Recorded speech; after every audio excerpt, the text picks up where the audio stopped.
So first off, I'd like to have a moment of silence for the NBA 2K18 cover.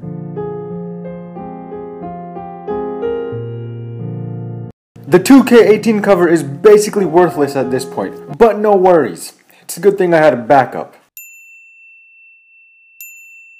Now, if you saw this Kyrie Irving trade coming, you are a liar. Or you're just smarter than me at basketball. The second option is highly unrealistic, so you're most likely a liar. I was predicting for Kyrie Irving to go to the Clippers. I was hoping for Kyrie Irving to go to the Spurs. I was wrong as on both. This was an insane move for Kyrie Irving specifically because there are a grand total of 2 people in the league who can defend Kyrie in the playoffs. One was Avery Bradley, and he's been completely traded out of the mix. The other was Marcus Smart, and he is now Kyrie's teammate. There is literally nothing stopping this man. Before we jump into the video, I'd like to say I will be double uploading this week, so there will be another video on Saturday as usual. So please subscribe, turn on post notifications, and drop a like down below. Let's do this. Kyrie Irving on the Celtics is astounding, but before continuing, I want to contextualize and explain why exactly it's so shocking. The simple answer: he left LeBron James. It's an unwritten rule that teammates do not leave LeBron James. He leaves you instead. But Kyrie remaining on the Cavs with LeBron is a finals ticket. There is no questioning it. Other teams in the East can make as many moves as they want, but if Kyrie and LeBron are on the same team, that team is going to go to the finals every year. Can the same be said about LeBron James and Isaiah Thomas instead? I don't think so, but we'll get into that shortly. So Kyrie ditching a team that is going to make the finals and compete for a championship year in and year out is just an insane thought. And we have never seen anything like it before. The only time a player will force himself out of a team is because that team isn't going anywhere. This Kyrie Irving situation has been different the moment it began. Now, I know this is all over the place, but what I'm trying to say is Kyrie Irving did not force himself away from Cleveland. He forced himself away from LeBron, and that's not up for debate. LeBron a great father after the Chicago game. What? Yes, he did. Great father. Oh, a great father. Oh, I thought he's. Oh, my bad. I interpreted that completely wrong. I thought you said he was a great father to him. I was like, what? Called him a great father. So, what type of parental role has he played for you and your teammates? Oh, okay. So you. Yeah. Parental role. Honestly, I'm. You know, he's. I don't know how to really answer that question. He's been a great leader for us. I have one father. That's my dad, Kyrie Irving.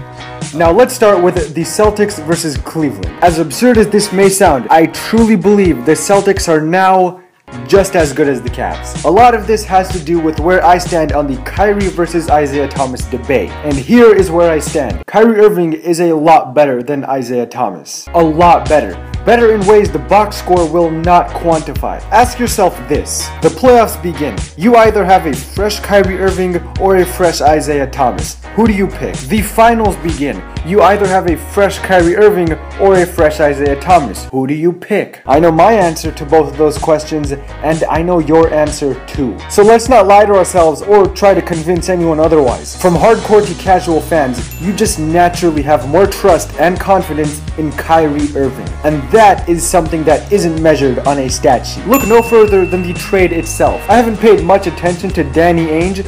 I might even think he's a but he gave away Isaiah Crowder, the Brooklyn Nets first round pick, and Ante Zizic. I'm not even gonna pretend like I know who that is. All for one Kyrie Irving. He seems to value Kyrie Irving just as much as I do, and value him unquestionably more than Isaiah Thomas. Although, again, I did preface all of this by claiming him to be a Also, I'd like to show this clip of some potential jersey burning, which was retweeted by LeBron James.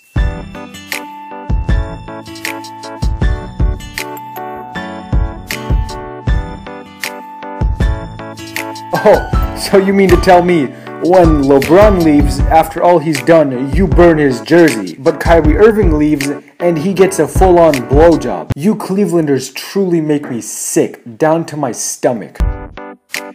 No, seriously speaking, totally cool gesture. This is appreciated. Only problem is, the heart kinda looks like a ball sack. Okay, so the point guard matchup is out of the way. Kyrie Irving is better than Isaiah Thomas. Next up, we have the small forward matchup, and there's nothing much to say here. Gordon Hayward is better than LeBron James. Of course the Celtics are gonna destroy the Cavs. Why was this even a discussion again? Okay. Gordon Hayward is about 75% as good as LeBron. Okay, 50% as good as LeBron. 25% as good. 10%. So I wasn't lying when I said there's not much to say, because there isn't. Gordon Hayward is about 10% as good as LeBron. But this is where everything is pushed into the favor of the Celtics for me. Kyrie Irving is just entering his prime. Gordon Hayward is just entering his prime. LeBron James is just exiting his prime. And Isaiah Thomas is just exiting his prime. Those facts are huge and they are true. Seriously, Isaiah is about to be 30 soon. Kyrie barely turned 25. Okay. Get the jokes out now, because I won't be posting that much on here, except for me being in my prosthetics and stuff like that. So I got 22 more days, clean shaven, fresh face shouty, everything and all that. Whatever, man. Get it out now. It's fine. I'm accepting of it. I'm accepting of it, because if this was anybody else, I would be firing jokes at him. But I'll be the butt as everybody jokes now. All good with me. All love. And next up, the Celtics bench is so much better than the Cavs bench. No offense to Iman Shumpert, even though what I'm about to say is definitely offensive, but he's a turd. A complete on offense, especially against the Warriors. Now, the Celtics, in comparison, don't have any turds. Unless you consider that thing on Marcus Smart's head to be a turd, in that case, never mind. Overall, I think the Cavs and Celtics are easily going to meet up once again in the Eastern Conference Finals, and the Celtics will win. I know that is not a popular opinion, but please explain your opinion in the comments below. Oh, and isn't it so very funny how the NBA stole the hell out of this Kyrie Irving trade, milked every second of it. Oh, and it just happened to be between the Celtics and the Cavs. And it just happened to be the first matchup of the upcoming NBA season. Wait, I'm not done yet.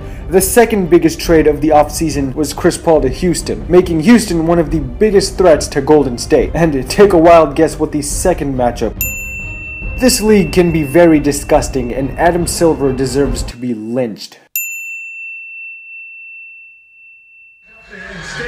Come through, Jay Tatum. To me that they're probably getting Love it.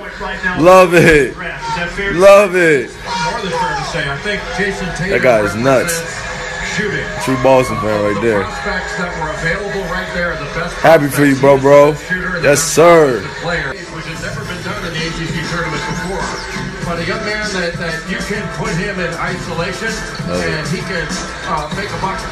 I mean, he's got terrific footwork, a very good stroke. I think he can get a lot better with his shooting stroke. So, a potential Warriors versus Celtics finals. I'm not even gonna lie. To say the Celtics would beat them is just pushing it. But that doesn't change the fact that Kyrie Irving is going to destroy them regardless. Most importantly, the Warriors have no one capable of guarding Kyrie, but the Celtics have someone very capable of guarding Steph. That was a huge reason as to why the Cavs got smoked. You couldn't hide Kyrie on defense. Now you can. Also, there's something that must be understood. When a player is playing for something that is on the line, his game just elevates to another dimension. Kyrie first got drafted to Cleveland at a young age and was surrounded by the worst roster in basketball. He had nothing to prove, even if he did. You're in Cleveland. We don't give a shit. Then came LeBron. And let's face it, as great as Kyrie is, the only player we truly paid attention to was LeBron. And he was the only one who had something to prove. He needed to prove that he can win with the Cavs, and he did. Kyrie up until this point has never had anything to seriously play for. He has never had anything to prove, and that is part of the reason he demanded a trade. I know he's been to the finals 3 times,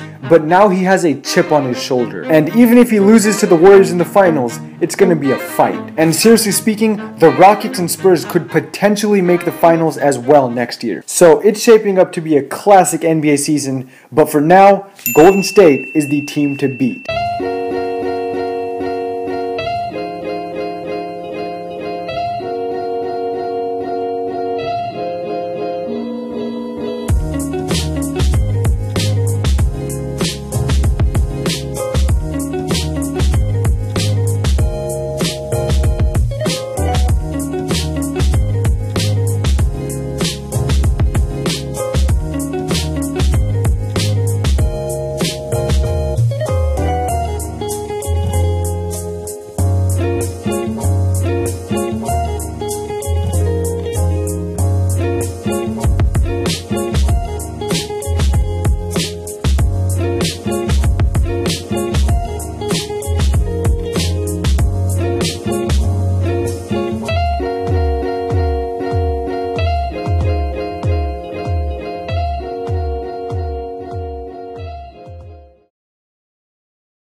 Something a lot of people seem to be forgetting is Jason Tatum is quite possibly the best player in the draft. Marcus Smart is one of the best defenders in basketball, and Al Horford is one of the best playmaking big men in the league. All of these players are on the Celtics roster, so if it may seem like I'm pushing bullshit, you should reassess a little. The Celtics are unquestionably going to have the best record in the East, and I also have them beating the Cavs as soon as the NBA starts up. And I mean, come on.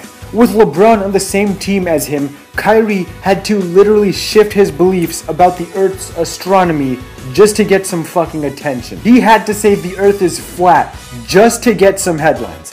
Let's just tell it like it is now. That's a narrative I just made up, and honestly that is what I'm going to go with till the end. And I hope you guys join me because I refuse to believe that Kyrie Irving is that mainly because this was an incredibly smart move, and I know I've shown this clip before, but I gotta show it again, because it's a classic.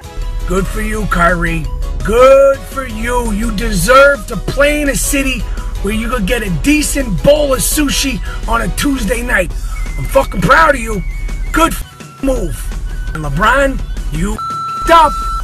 You won the championship and you said, Cleveland, this is for you. But you should have been saying, Kyrie, this is for you. He fucking carried you last season, you fuck you. And now you got nothing, LeBron. You're going to be scratching your bald fucking head next season, trying to figure out how you wound up with Ty Lue as a coach and Jose Calderon as your backup point guard. Boom, boom, boom, boom. Hit the rolling stone with the rolling on. You got no point guard. You got no GM. You don't have a shirt. And that's what the you get for creating the friends and family watered down AAUification of the NBA. Good. Really quick guys, make sure to comment below if you want me to do double uploads every week. Drop as many comments as you like. And now some important points before I end the video. Isaiah had a pretty serious hip injury and he just came off a season where he had major control of the basketball. Don't expect the Cavs to get off to some amazing start. There will be a few issues between him and LeBron James. They're gonna figure it out, but it's not gonna happen the first game. Most importantly, I'd love to give a huge shout out to Boston fans, because the way they treated Isaiah after his amazing performance in the playoffs was really cool. They burned his jersey.